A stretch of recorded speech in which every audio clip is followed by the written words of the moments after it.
Hi guys. Sorry. Monday, week 8, Sports Psych. Today we're going to cover chapters 14 and 15. But before that, as always, I'm going to give you feedback on what you submitted and also remind you what you need to submit until next Sunday. I hope you had a restful weekend, and I hope you have started your week strong. All right, so I am going to share my screen and go to our Moodle site. There we go. All right, so week 8, as I said, and we had to submit LO12, LG12, LO13, LG13. Numbers, average scores went significantly higher, up, sorry, significantly higher. In more detail, LO12, 88% is the average score, but there's also a person who, I don't know what happened. I think they opened the link and then they left the link open. So his score is 0. He didn't really submit anything. I don't know what happened. Other than that, pretty well in LO12. LO13, 90%, pretty good as well. And no specific items to report, no specific items to give you feedback, no specific items to identify where the answers are in our textbook or in our PowerPoint slideshows. We're doing better. It's obvious. I'm happy. I'm proud. Keep it up, okay? Same with LGs, 98% in LG12. We touched perfection here, and LG13, 91%. So overall, awesome job. Thank you. Looks like everything becomes clearer now, and I'm happy. I'm happy and excited for what's next. Now, for this week, we are in the same section of our book, right? That has to do with performance. We cover the first 2 chapters of that section, PST, if you remember, and arousal. And today we're gonna cover imagery and self-confidence, okay? For Sunday, you have LO14 and LG14, LO15 and LG15. Okay, I've already checked. Everything looks fine. So some of you have already submitted them. Good, no problem at all. That's why the links are open or have been open since the beginning of the semester. All right. Again, week 8, so we're pretty much in the middle. Okay, let's do even better. Let's keep it up, do even better in the second half of our semester. Having said that, I'm gonna move on and start with the first PowerPoint slideshow, and more particularly concerning chapter 14 and imagery. So I'm gonna stop sharing this one, and let's see if this is gonna work.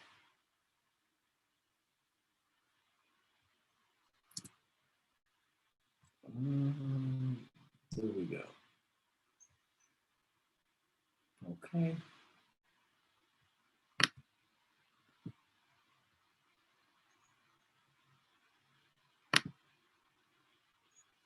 Awesome.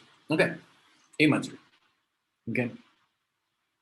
As I said, we are in that section of our textbook that we're talking about psychological skills training, and we are choosing some specific concepts like imagery and some specific techniques, that can help with performance. Now you see that imagery can be, there are several terms that we can use for imagery right here: visualization, mental practice.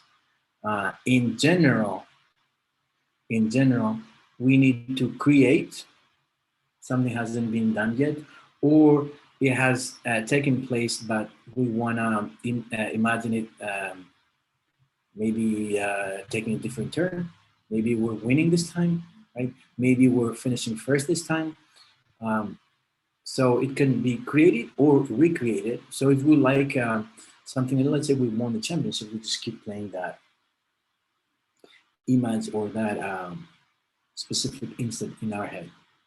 So you see that it has to do with our senses, right? Now, our visual, kinesthetic, auditory, tactile, and olfactory.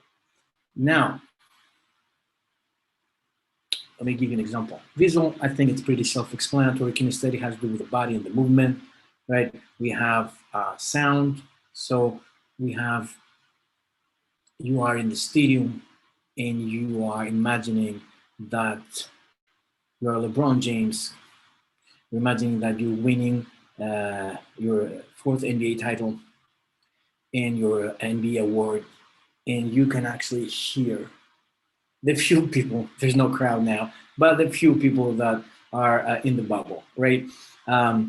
Tactile, you imagine that you're touching, the metal, right? And it's going around your neck. You can feel it, something like that. And olfactory, like it's a smell. This example is not very specific about smell. Maybe you can smell basketball, or like if you're playing golf, you can smell the grass, okay? Or if you're playing golf and it's raining, you can smell the rain and the grass, something like that.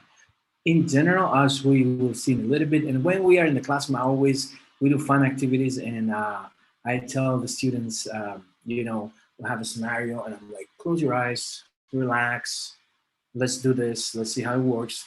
So I'm talking about, like, you're walking, you open the door and you are in a huge area that is swimming pool, right? There are three people on the left side.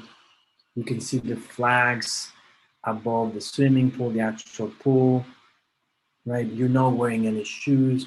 You can feel the wetness on the floor, and you can smell the chlorine, something like that. So we do that, and then they give me feedback concerning which senses they used more, and if there was something that was problematic. So that's how you do imagery in the very beginning, and you work on some senses.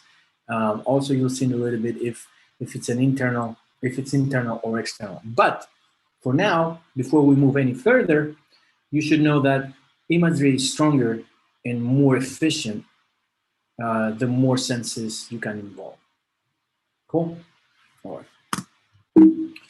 Oops. So, what is imagery? It's simulation. You're simulating a situation, right? And what does that involve? You have to recall from memory, right?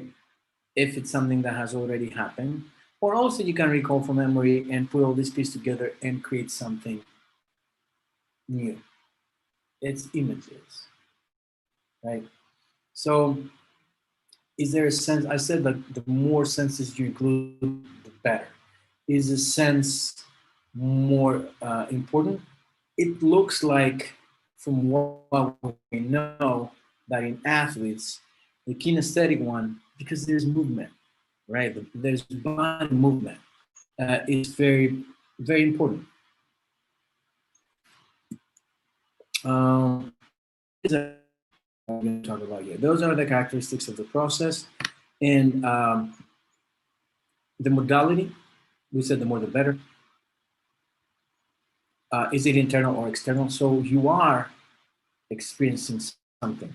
Are you experiencing it as, like, if you had a camera on your forehead? Like, are you seeing it this way, or are you seeing it like there's a camera up top and you can see your body from the outside? That's kind of important as well. The angle is important, the agency, right? Do you see it through you? Do you see it through another person, of course? And if it's deliberate or if it's spontaneous. All of these videos are great, so If you can watch them, that would be great. You can see there are a lot of use of imagery in general. Um, we have, you can improve, as you can see, both physical and psychological skills, right? Nothing important here. Let me move my face up there or down here, what else? But we have enough evidence that it is working. And that evidence keeps piling up. So there is a growing body of scientists and athletes and coaches that are using imagery. Okay? For example, if you want to look it up, you can see Phelps. You can go to YouTube and there you can just look for Phelps and how he talks about imagery, right? And 2 years ago, ACSM, we are an ACSM-oriented program. Phelps came and talked at the national conference of really awesome. Anyway, where? Before practice, during competition, at home, anywhere. Okay. When? Same. Well, why? In general, we break it down into two main categories. There's a motivational and there's a cognitive. And you can see here there's motivational general. In general, we think about something that relaxes us, like any quiet place, but also we can be way more specific. You see it's winning an event, it's a very specific event. When we go to cognitive, we go to some kind of general again, which is a strategy for a whole game or a whole season. But also it can be very specific, a part of the skill or part of the movement that is very important. So you keep imagining it, keep using imagery so you can improve that as this example with the parallel bars. This is what the surroundings, the positive and the negative character.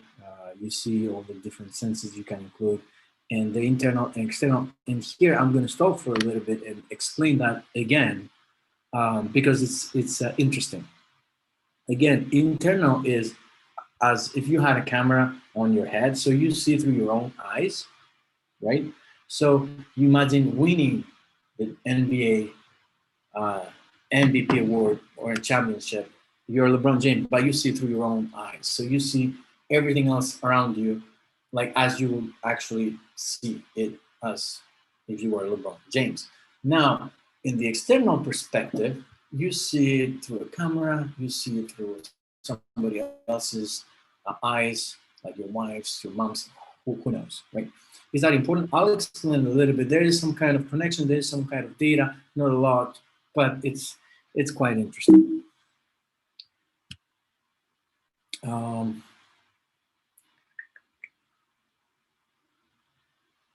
With athletes, it looks like internal is easier because it has the movement. Okay, but as you can see, no imagery perspective is best to use at all times. Factors: the nature of the task is important. The level of the performance, you see more experienced performance affect correlate positively with the effectiveness of imagery, imagining ability. If you can have vivid imagination, that's important. Always use it in conjunction with physical practice, not just by itself. And here you see narcissism. Okay, so there's not a lot of data, but it looks like narcissists could benefit. We hear a lot of bad thing about narcissists, but could benefit more from imagery, especially if they have an external view, external perspective, because they can actually see themselves, and that helps a narcissist more. It's more efficient than internal, but not a lot of data here. We'll have a lot of theories about how it works. Okay, so I'm not going to go into a lot of detail because that's not the point of this course. But I wanna talk a little bit about all of them, if that's okay with you. So just follow my lead. I'm not going to go into a lot of detail again. However, I just want to mention all of those. All right, so here we have the psychoneuromuscular theory. Right? That's a novel theory. It's not a new theory, right? And here, pretty much what do we say? We say that imagery facilitates the learning of motor skills because imagined events innervate the muscles. So the idea behind it is that we practice our nervous system. And you do know, right, that pretty much the muscles move because the nerves ask them to, in a way, right? There's an action potential coming from your brain through your nervous system, and in a very simplistic way, that's it goes all the way to the muscles and they contract. So here, Jakobson, 1931, so they came with the idea that, you know, if there were some people that they were thinking that they were bending their arm, and that actually created small contractions in the arm. They weren't even doing it. So that was very, as you can imagine, 1931, and that was very revolutionary. Even more revolutionary, ground-breaking research happened with downhill skiers in the 70s, and there was electrical activity in the skiers, like as they imagined that they were skiing down. So it's really crazy if you think about it, that there is muscular contraction without actually doing anything. You're just imagining it. So that's what this is. Okay, I don't want more about it. Here we have symbolic, and here we talked about blueprints. There's a coding system, and because we keep using imagery, we understand there's movement patterns. So there's the creation of a coding system, which ultimately will help understand and or acquire movement patterns. And there are reviews in the literature. So we know that people who have used imagery have performed better consistently in primarily cognitive activities, like a quarterback, for example, than those who were more, as we call them, motoric. So weightlifters, for example. Okay, and this is what is all about symbolic learning theory. Bioinformational theory, the third theory we're going to talk about. Probably the best developed theory and explanation for the effects of imagery. So here we have Lang, L-A-N-G, in the 70s and in the late 70s, actually.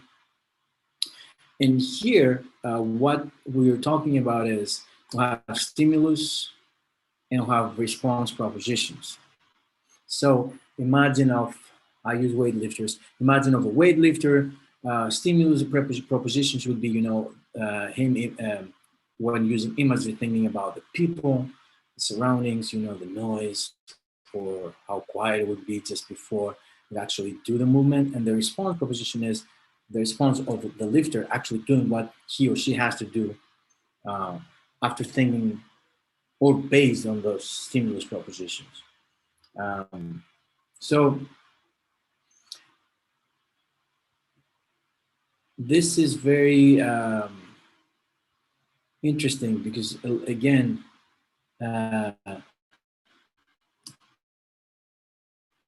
you actually lifter who has done imagery and they can touch a bar, their heart rate is going up, right? They're getting ready. So it's really it's pretty fascinating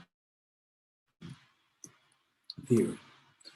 That's all from this one. We have the next one is the triple code model, and here we have the image. We have also the somatic response, which we had already, but additionally, we have the meaning of the image to that person.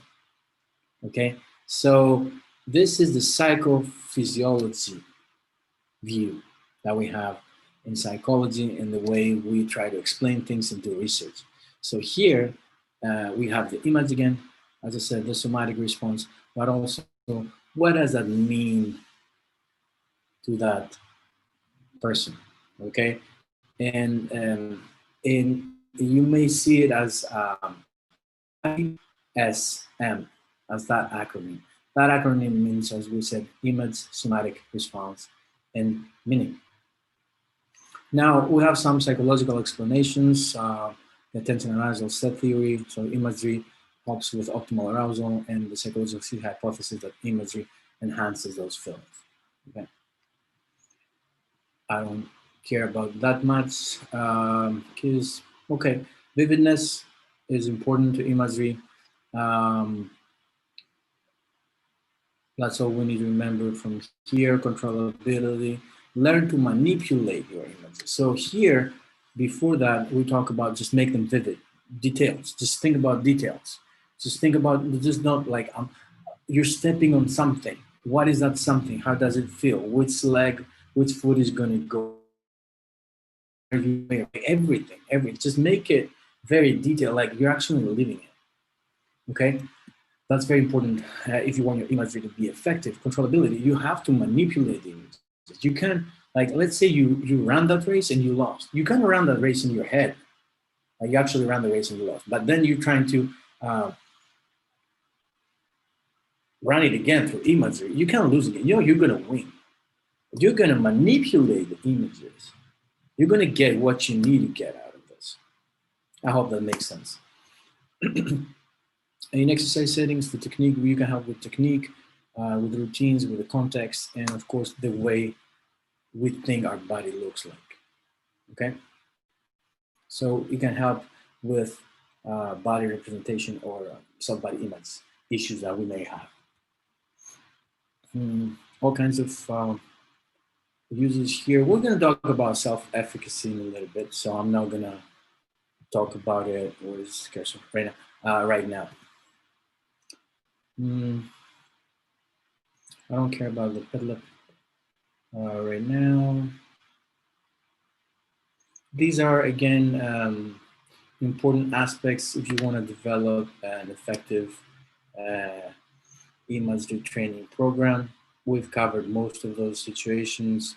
5 W's are going to be one of the last things I'm going to talk about imagery. Who is doing it? Again, you have to be very, very specific in those scripts. So if I'm actually reading you a script, or if you're creating a script that you want to play in your head, who, where, when, why, and what. You have to have answers in those scripts about all these 5 W's, okay? Because you want to get what you want to get out of this.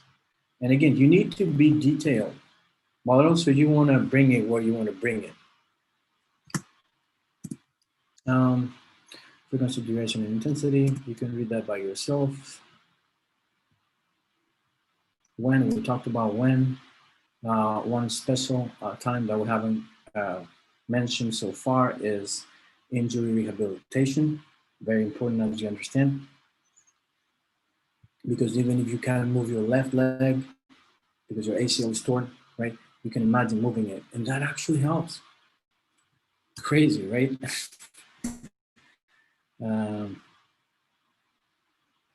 Yeah. Nothing too fancy. Taylor, of course, and that's pretty much it. I'm gonna stop sharing imagery, and then we're gonna go to self-confidence if everything here works. Okay, go here, share screen, and that's the second and last chapter for today. Self-confidence, right? Pretty popular topic when we cover it in class because it's an issue for all of us. It may be chronic or maybe sometimes, but I think it would be nice talking about self-confidence. And as I promised like 3 minutes ago, we're going to talk about self-efficacy as well. Sorry, I just need some coffee. Caffeine, my best friend. Okay, let's define it. The belief that you can successfully perform a desired behavior. We talked about dispositions and we talked about states. What does it mean? In psychology, a lot of times, right? Something we say you just have it all the time, or something fluctuates over time based on the situation, right? So it can either be a disposition or a state. Sometimes it's not like we can't use the binary system, right? It's kind of this, but also a state as well, right? We'll get into that as we go.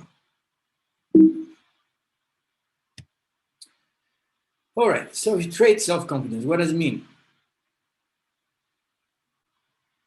It's kind of a part of who you are, and it doesn't really function. State has to do with the particular moment, its situation, right? Here now, we have the self-fulfilling prophecy. That's important, right? Expecting something to happen actually helps cause it to happen. At the same time, negative self-fulfilling prophecy.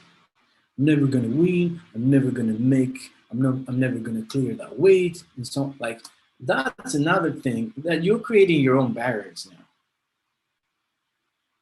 Okay, so statistically speaking, a negative self-fulfilling prophecy will have more negative results than self-fulfilling prophecy, positive. So make sure you understand what's going on there and control your thoughts. Because your thoughts here, what you think or what you think you're expecting to happen will most likely affect what will actually happen. Okay?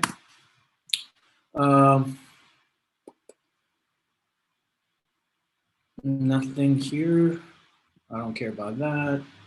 I don't care about that either. You see that there are so many benefits, right? I'm not going to go into detail, positive emotions, concentration, effort, goals, strategies, what we call psychological momentum. And if you want to look it up, you can look it up. It's kind of an interesting term. And at the very end, what really is crucial for us, it affects performance. All right, so let's talk about levels, right? So here we say, look, there is a range. There's a range that's optimal. And then if we are in that range, that's the optimal confidence, and that's what we should be aiming for. And that's the range that will most likely help us perform at our optimal level. Now, we may be under that level. So there we're underconfident. So we have a lack of confidence, which means we have high self-doubt, and that creates cognitive somatic anxiety, right? And we can't really concentrate. And then you see indecisiveness as well, can be caused. So if, let's say, you're playing against an opponent and you you respect them way more than you should, right? And you go in there like thinking that, oh, we're never gonna make it, we're gonna lose. So that increases your self-doubt, which increases your probability of actually losing. Now, a lot of times we don't talk about it, but it is a thing. It may be a thing. I'll ask you a question. I don't know. What's overconfidence? So in overconfidence, we're like, we're the best. We're gonna do it anyway. So like, that's. Are we playing with these guys right there? Oh my God, this is going to destroy them. We're going to destroy them. If we're playing basketball, we're just going to beat them by 40 in the first, half.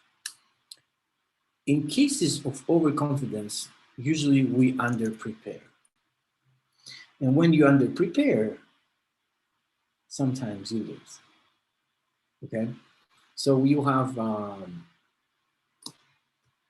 don't know, Barcelona playing a random team, and they're overconfident. They think they can beat him easily without really doing anything. They underprepare and they end up losing. Okay, things like that happen a lot. However, Albert Bandura, which is very important in psychology. I hope you know that already. Bandura, right? That's the name. That's how it spells out. If you want to look it up, he says, and think about it, that there's no such thing as overconfidence. He says that, okay, yeah, some people underprepare, but that's a post hoc analysis, which means it's we say that we were overconfident when we lose. Nobody will say they were overconfident, even if they were underprepared, but they didn't lose. So he says there's no such thing as overconfidence. Like it's about preparation. That's what it is. That's what Bandura says. So that's something for you to consider if that's true or not, because he says that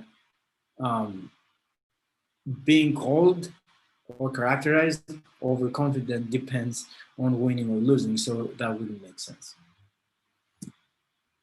This is how it looks like. This is where it would be just right? If you're underconfident, you see your performance is low. Sorry. But if you're overconfident, again, as you're moving from here to the right, your performance is going down. Okay, factors influence sport confidence. You can read that by yourselves. Nothing too fancy here. That's exactly what we saw right here. So we have the personality characteristics and the demographic characteristics. Then we have achievement, self-regulation, social climate factors. And then we have the sport confidence and so on and so forth. And here we have the consequences of sport confidence, which is down here.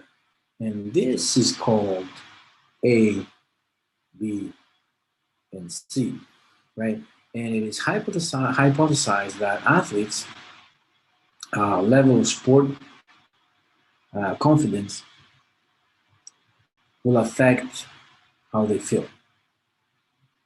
It will affect their emotions, which are linked to, where is it? Okay, so their level of confidence will affect their emotions, which will affect their production or their behavior or their achievement level, right?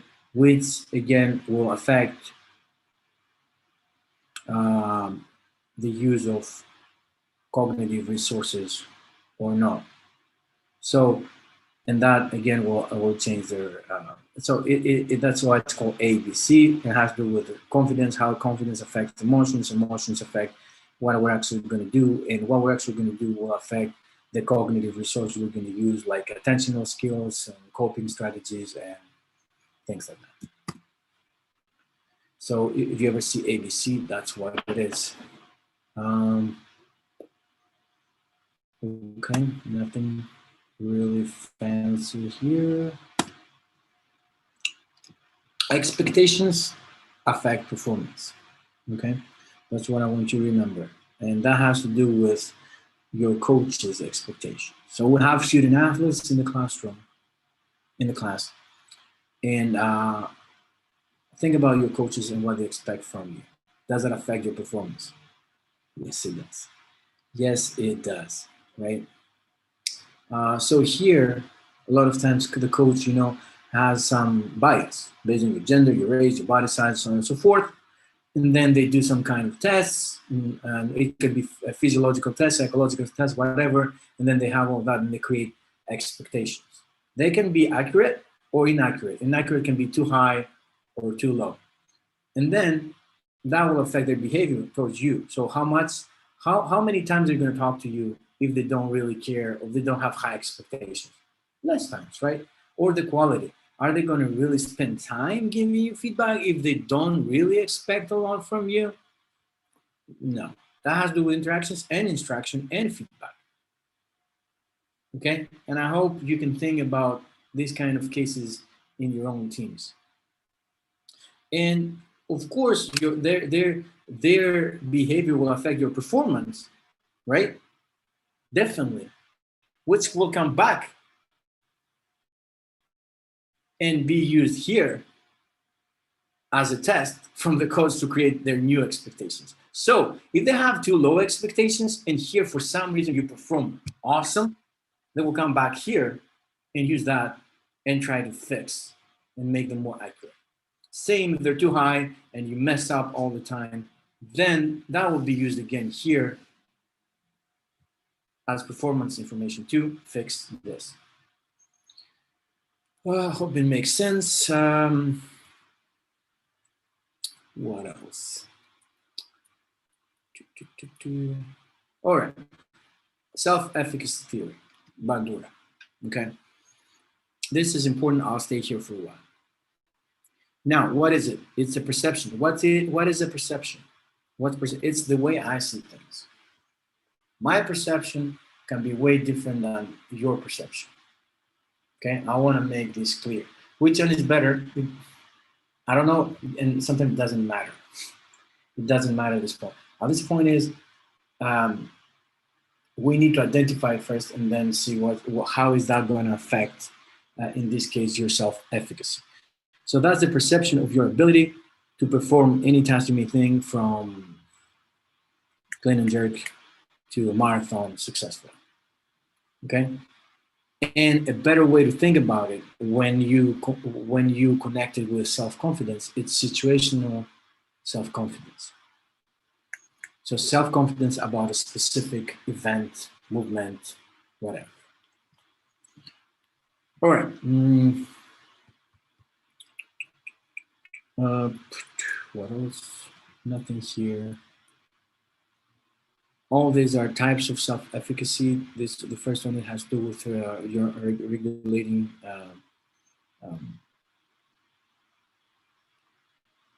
your own ability to overcome obstacles, about learning new skills, about how you're going to decide what's right or wrong, and then how you're going to cope with, let's say, adversity.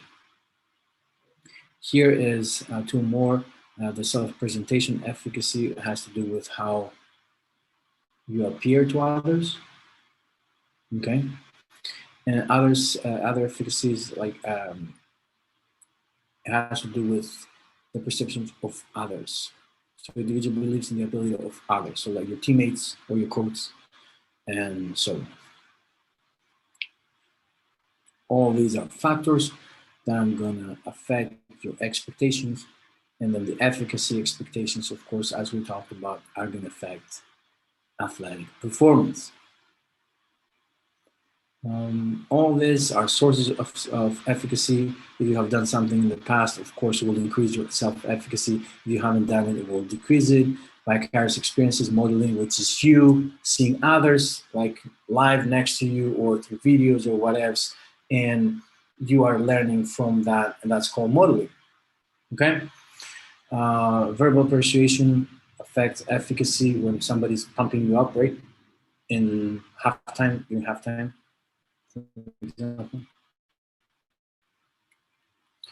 Imagined experiences, physiological states, and also emotional states and moods affect that. Now, one of the last things we're going to talk about today is the reciprocal relationship between efficacy, self-efficacy, and behavior change. So self-efficacy affects behavior change, and behavior change, my behavior affects efficacy. That's what it means to have a reciprocal relationship.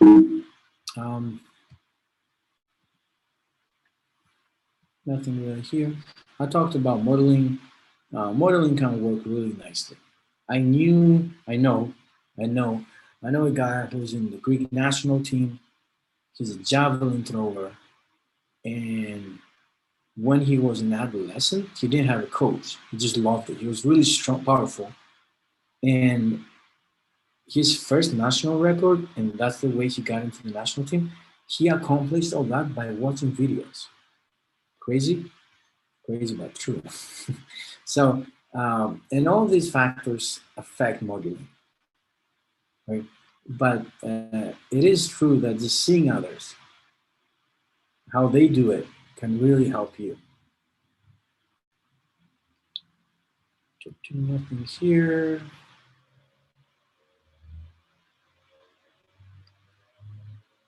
Collective efficacy has to do with the efficacy of the whole team. Imagine again LeBron James, Los Angeles Lakers, and there is they're trying to increase the self-efficacy, the collective efficacy, because just LeBron playing is not going to be enough in a team sport like that, right? So we need collective efficacy, which is each individual's perception of the efficacy of the team as a whole. And I'm sure if you're playing a team sport, you can remember your coach trying to talk to you in a way and increase the collective efficacy, or the captain of the team.